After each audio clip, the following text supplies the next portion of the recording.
Hello everyone, नमस्कार दोस्तों, जय हिंद। दोस्तों, इस लेक्चर में मैं मध्य प्रदेश के साहित्यकार को डिस्कस करूंगा। दोस्तों, एक तो प्राचीन कालीन साहित्यकार, फिर मध्यकालीन साहित्यकार और आधुनिक कालीन साहित्यकार को डिस्कस करूंगा। तो इस लेक्चर में मैं एक ही लेक्चर में प्राचीन कालीन साहित्यकार को डिस्कस करूंगा दोस्तों, है ना। प्राचीन काल में जो साहित्यकार हुए हैं, है ना, तो मध्य प्रदेश की लोक साहित्य, लोक संस्कृति से रिलेटेड काफी इंपॉर्टेंट टॉपिक है ये एमपीपीएससी के लिए। इसके अलावा वनडे एग्जाम, जितनी भी स्टेट लेवल मध्य प्रदेश की एग्जाम होती है, उन सब में पूछा जाता है दोस्तों, है ना। बाकी लेक्चर्स आप मेरे चैनल की प्लेलिस्ट, यूट्यूब चैनल की प्लेलिस्ट को विजिट करके देख सकते हैं दोस्तों। इसके अलावा फेसबुक में देख रहे हैं तो उसको भी फॉलो कर सकते हैं। आइए शुरू करेंगे ज्यादा बातें ना करते हुए।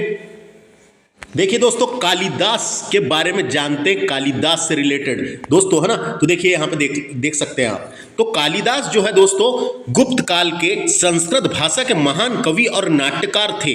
उन्होंने भारत की पौराणिक कथाओं और दर्शन को आधार बनाकर रचनाएं की और उनकी रचनाओं में भारतीय जीवन और दर्शन के विविध रूप और मूल्य तत्व निरूपित है दोस्तों। कालिदास अपनी इन्हीं विशेषताओं के कारण राष्ट्र की समग्र चेतना को स्वर देने वाले कवि माने जाते हैं और कुछ विद्वान इन्हें राष्ट्रीय कवि का स्थान तक देते हैं दोस्तों। तो कालिदास से क्वेश्चन पूछ लिए जाते हैं। तो आपको बता दूं, कालिदास के जन्म स्थान के बारे में विवाद है दोस्तों, है ना। मेघदूत में उज्जैन के प्रति उनके विशेष प्रेम को देखते हुए कुछ लोग उज्जैन के निवासी मानते हैं। तो कालिदास का जन्म कहाँ हुआ था? उज्जैन। तो पेपर में आ चुका है कभी कभी, कालिदास का जन्म कहाँ पे हुआ था, तो उज्जैन में याद रखना है। और कालिदास की समाधि भी कहाँ पर है? उज्जैन में है। इसके अलावा दोस्तों, कुछ साहित्यकारों का मानना है कि कालिदास का जन्म उत्तराखंड के रुद्रप्रयाग जिले के कविलट्ठा गांव में हुआ था दोस्तों, यानी रुद्रप्रयाग में हुआ था, उत्तराखंड के रुद्रप्रयाग में हुआ था।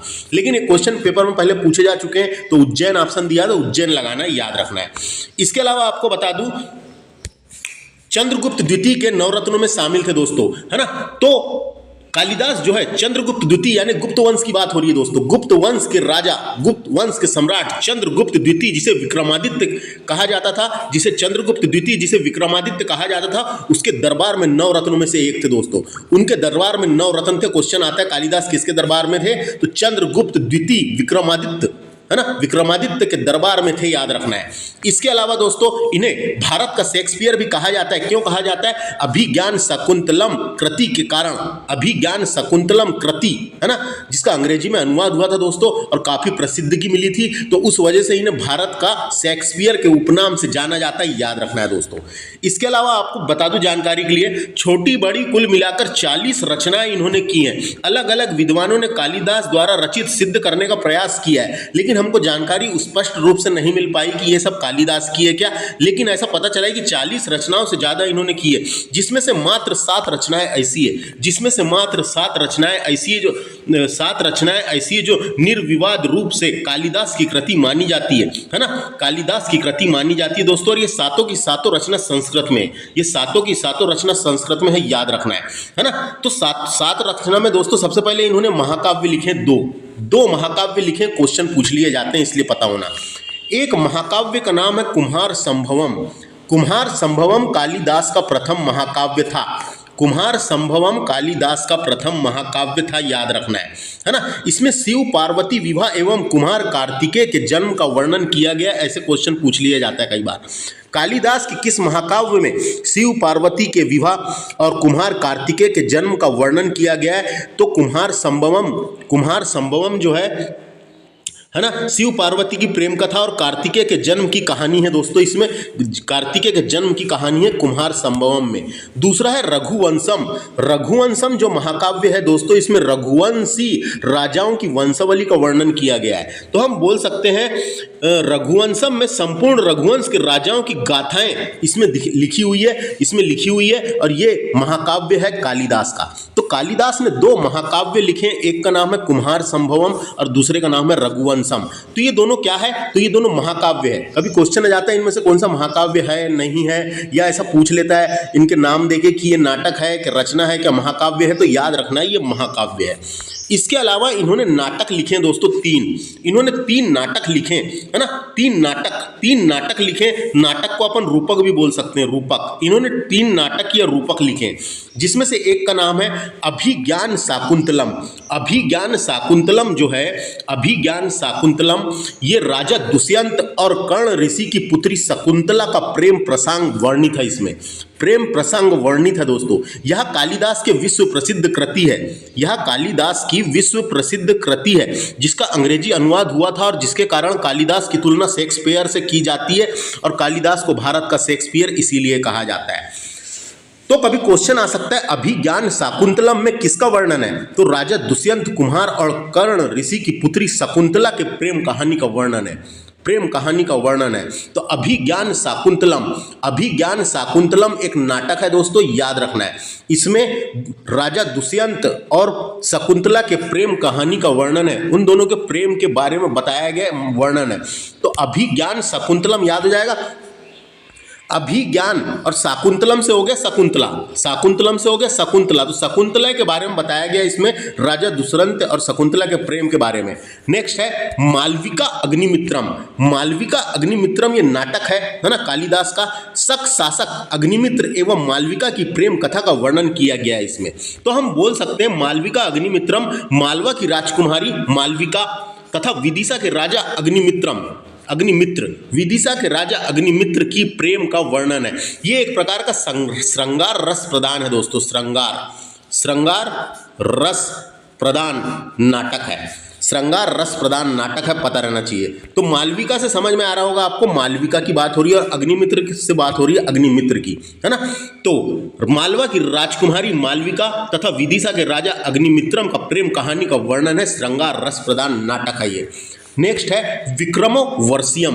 विक्रमोर्वशीयम है, इसमें राजा पुरूरवा एवं उर्वशी के प्रेम कहानी का वर्णन है दोस्तों। ये भी क्वेश्चन पूछा जाता है ना। राजा पुरूरवा एवं अप्सरा उर्वशी की प्रेम कहानी का वर्णन है इसमें। ये भी एक प्रकार से श्रृंगार रस प्रदान है, ये भी एक प्रकार से श्रृंगार रस प्रदान है।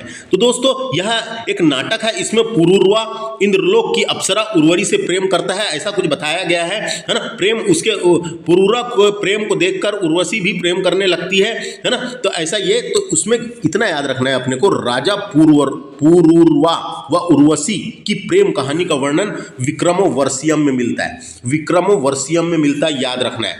विक्रमोर्वशीयम में राजा पुरूरवा व उर्वशी की प्रेम कहानी का वर्णन मिलता है, ये पता होना चाहिए, पूछा जा सकता है किसका वर्णन मिलता है। इसके अलावा तो समझ में आ गया, ये 3 नाटक लिखे हैं दोस्तों कालिदास ने। कभी पूछा जा सकता है इनमें से कौन सा नाटक है या फिर खंडकाव्य है, महाकाव्य है, इसलिए अपने को इनसे जानकारी पता होना। बात करेंगे, इनने खंडकाव्य भी लिखे 2। एक का नाम है ऋतु संहार, एक का नाम क्या है ऋतु संहार। ऋतु संहार में 114 श्लोक के माध्यम से 6 ऋतुओं का वर्णन किया गया है दोस्तों, 6 ऋतुओं का वर्णन किया गया है ना। तो अपन बोल सकते हैं इसमें ग्रीष्म से लेके वसंत ऋतु, 6 ऋतुओं का वर्णन, जैसे ग्रीष्म ऋतु, वर्षा ऋतु, शरद ऋतु, हेमंत ऋतु, शिशिर ऋतु और वसंत ऋतु, ये 6 ऋतुओं का वर्णन ऋतु संहार में किया गया है दोस्तों, याद रखना है। ऋतु संहार में किया गया है, याद रखना है ना। तो ये क्वेश्चन पूछ लिया जाता है, ऋतु संहार महाकाव्य कालिदास की प्रसिद्ध रचना है, प्रसिद्ध रचना है, तो प्रसिद्ध रचना है, प्रसिद्ध रचना है। इसके अलावा यह कालिदास की पहली रचना भी मानी जाती है ना। ये ऋतु संहार कालिदास की पहली रचना भी मानी जाती है। इसके अलावा मेघदूत दोस्तों, मेघदूत लिखे कालिदास ने। मेघ का मतलब होता है दोस्तों बादल और दूत का मतलब होता है संदेश ले जाने वाला, इसलिए उसका नाम मेघदूत रख दिए। तो गंधर्व तथा उसकी प्रेयसी की प्रेम कथा को प्रकृति के माध्यम से, प्रकृति के माध्यम से यानी नेचर के माध्यम से यानी बादल के माध्यम से, है ना, माध्यम से चित्रित किया गया है, इसमें चित्रित किया गया है। तो मैं इसके बारे में थोड़ी सी आपको जानकारी के लिए बता दूं, है ना, जानकारी के लिए बता दूं मेघदूत के बारे में। तो मेघदूत जो है, मेघदूत में दोस्तों, मेघदूत में होता क्या है, मेघदूत एक गीति काव्य है जिसमें यक्ष द्वारा, जिसमें एक राजा होता है जिसका नाम होता है यक्ष द्वारा मेघ से संदेश ले जाने की प्रार्थना, वो है ना, उसको उसके राज्य से निष्कासित कर दिया जाता है। तो वो वहाँ पे बैठ के ये सोचता है कि मेरी जो प्रेमिका है, प्रेयसी है, वो मेरी याद कर रही होगी। तो वहाँ पे बैठे बैठे वो बादल को या मेघ को बोलता है कि तू जा और उसको संदेश पहुंचा, है ना, तू जा और संदेश ले जाने की प्रार्थना करता है, किससे, दूत, मेघ से यानी बादल से, है ना। तो दूत बनकर अपनी प्रिय के पास भेजने का वर्णन करता है, प्रिय के पास भेजने का वर्णन करता है। तो जो मेघ होता है दोस्तों, जो बादल जाते जाते अमरकंटक होते हुए जाता है ना। और आपको बता दूं, मेघदूत के दो भाग है, पूर्व मेघ और उत्तर मेघ, है ना। तो जाते जाते अमरकंटक होते हुए जाता है। तो क्वेश्चन आता है दोस्तों कि किस रचना, कालिदास की किस रचना में अमरकंटक का वर्णन है। तो कालिदास की रचना मेघदूत में अमरकंटक का उल्लेख है। इस रचना में मेघों के मार्ग का वर्णन किया गया है, जिसमें अमरकंटक भी शामिल है दोस्तों, है ना। अमरकंटक के ऊंचे शिखरों का पर्वत जो शामिल है, उसके बारे में सुंदर तरीके से वर्णन किया गया है दोस्तों। तो क्वेश्चन आता है किस रचना में अमरकंटक का वर्णन है ना। अमरकंटक का वर्णन है, समझ में आया। एक ये चीज बता रहा था मैं आपको। तो मेघ यानी बादल के माध्यम से संदेश पहुंचाने को कहता है, इसलिए उसका नाम है मेघदूत। तो समझ में आ गया। राजा यक्ष द्वारा मेघ से संदेश ले जाने की प्रार्थना करता है ना। तो गंधर्व तथा उसकी प्रेयसी, गंधर्व तथा उसकी, गंधर्व में ही यक्ष को बोला गया है, यक्ष, राजा यक्ष, है ना, तथा उसके प्रेयसी की प्रेम कहानी का प्राकृतिक के माध्यम से यानी बादलों के माध्यम से चित्रित किया गया है। तो ये समझ में आ गया। इसके दो खंडकाव्य है जिनके नाम है ऋतुसंहार और मेघदूतम, मेघदूतम, दोनों का समझ में आया। इसके अलावा कालिदास की अन्य रचनाएं भी है, जिसमें से एक का नाम है नवरत्नमाला। कभी पूछा जा सकता है, अभी तक पूछा तो नहीं गया लेकिन पूछा जा सकता है। नवरत्नमाला। श्रृंगार तिलक किसकी रचना है? कालिदास की है। श्रृंगार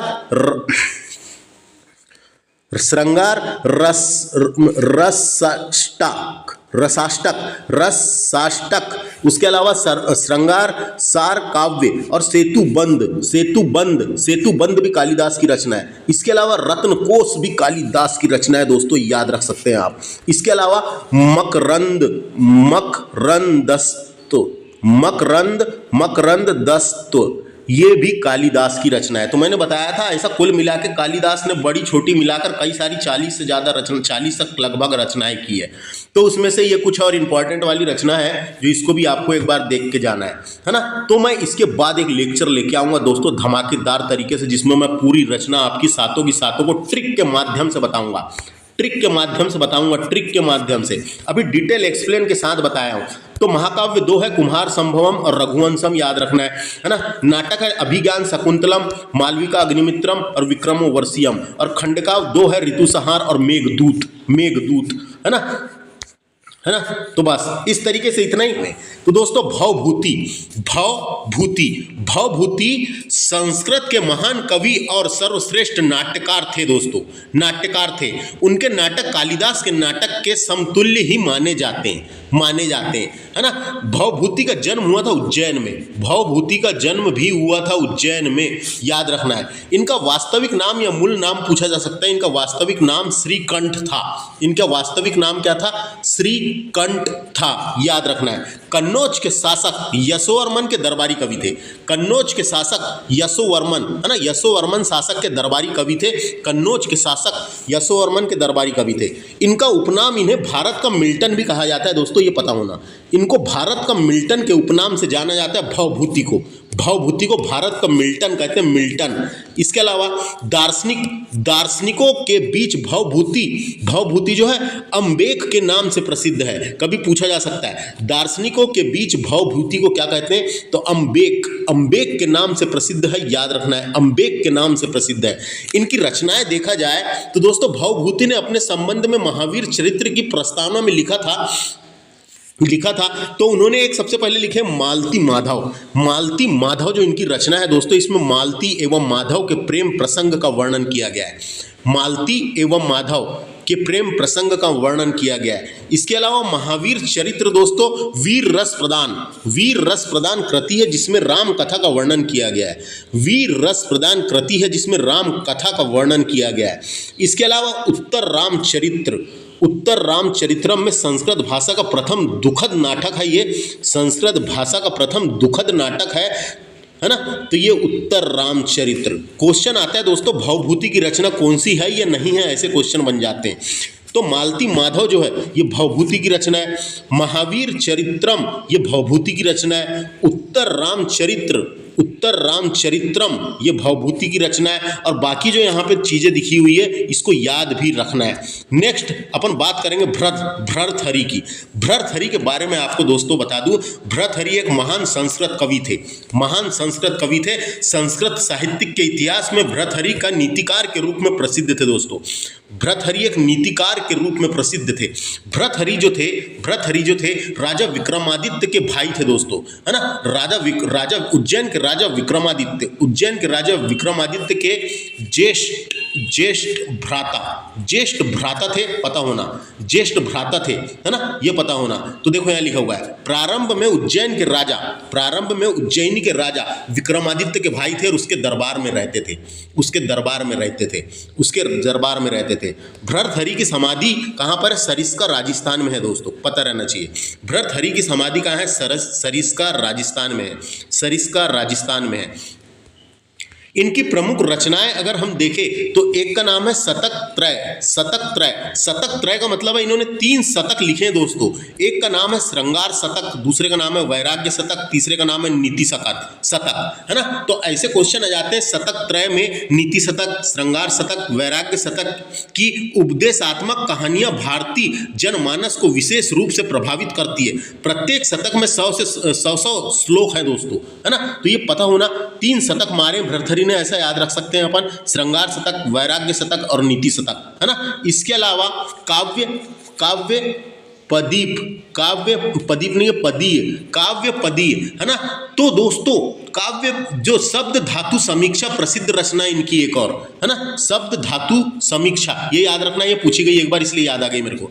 शब्द धातु समीक्षा प्रसिद्ध रचना है। इसके अलावा इन्होंने काव्य पदीय रचना को त्रिकंडा भी कहा है। इन्होंने काव्य पदीय रचना को त्रिकंडा भी कहा है। इसके अलावा महाभाष्य दीपिका नामक रचना भी इनकी है, कभी पूछी जा सकती है। महाभाष्य दीपिका, वेदांत सूत्रवृत्ति ये भी भर्तहरि की रचना है, याद रखना है। धातु शब्द समीक्षा इंपॉर्टेंट है, भर्तहरि की है। इसके अलावा मीमांसा भाष्य भर्तहरि की रचना है, पता होना। मीमांसा भाष्य जो है भर्तहरि की रचना है, पता होना। तो भर्तहरि की इतनी रचना इंपॉर्टेंट है जो मैंने आपको बताया, है ना। उज्जैन के राजा विक्रमादित्य के दरबार में थे और उनके भाई भी थे।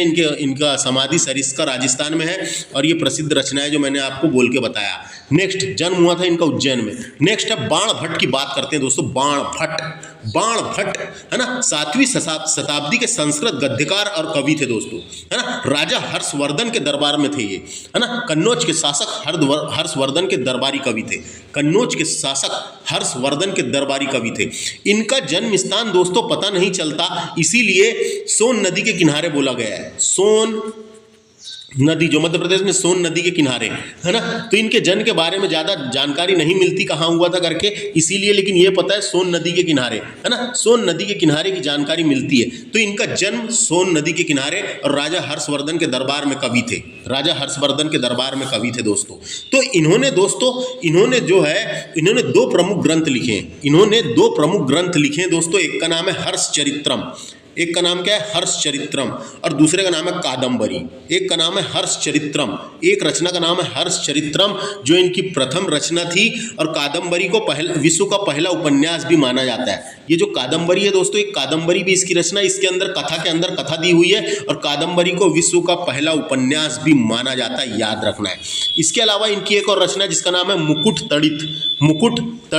इसके अलावा चांडी शतक भी इनकी रचना है, चांडी शतक, और पार्वती परिणय इनकी रचना है। और इनको उपाधि भी दी थी हर्षवर्धन ने, वैश्यवाणी कवि चक्रवर्ती की उपाधि हर्षवर्धन द्वारा प्रदान की गई थी। हर्षवर्धन के दरबार में थे, है ना, इसीलिए इनको वैश्यवाणी कवि चक्रवर्ती की उपाधि भी दी गई थी, हर्षवर्धन के द्वारा पूछा जा सकता है। उपनाम की बात करें तो साहित्यिक के वनांचल का केसरी के नाम से प्रसिद्ध है बाण भट्ट जो है वनांचला का केसरी, यानी वनांचल के केसरी या वनांचला का केसरी के नाम से बाण भट्ट को जाना जाता है ना। बाण भट्ट को जाना जाता है, ये याद रखना है। जब कादंबरी लिख रहे थे दोस्तों, ये कादंबरी पूर्ण होने के पहले ही बाण भट्ट का देहांत हो गया। उसके बाद उसका जो पुत्र था जिसका नाम था पुलिन भट्ट ने इसको पूरा किया। पुलिन भट्ट ने कादम्बरी को पूरा किया दोस्तों, है ना। तो ये इतनी चीजें हैं, इससे याद रखने लायक। बाण भट्ट से फिर से बोल के बता देता हूँ, बाण भट्ट का जन्म सोन नदी के किनारे हुआ था। राजा हर्षवर्धन के दरबार में कवि थे। इन्हें साहित्यिक का वनांचल केसरी कहा जाता है। इनकी एक रचना है हर्षचरित्र, हर्षचरित्र जिसमें हर्षवर्धन, राजा हर्षवर्धन का जीवन चरित्र बताया गया है। कादम्बरी है जिसमें कथा के अंदर कथा दिया गया है, और ये विश्व का पहला उपन्यास माना जाता है ना। मुकुट तड़ित इंपॉर्टेंट है, चंडिका शतक और पार्वती परिणय, है ना, पार्वती परिणय, ये बाण भट्ट की रचना है। राज्यशेखर की बात करते हैं अपन। हम राज्यशेखर जो है काव्य शास्त्र के पंडित थे। राज्यशेखर जो थे ये काव्य शास्त्र के पंडित थे।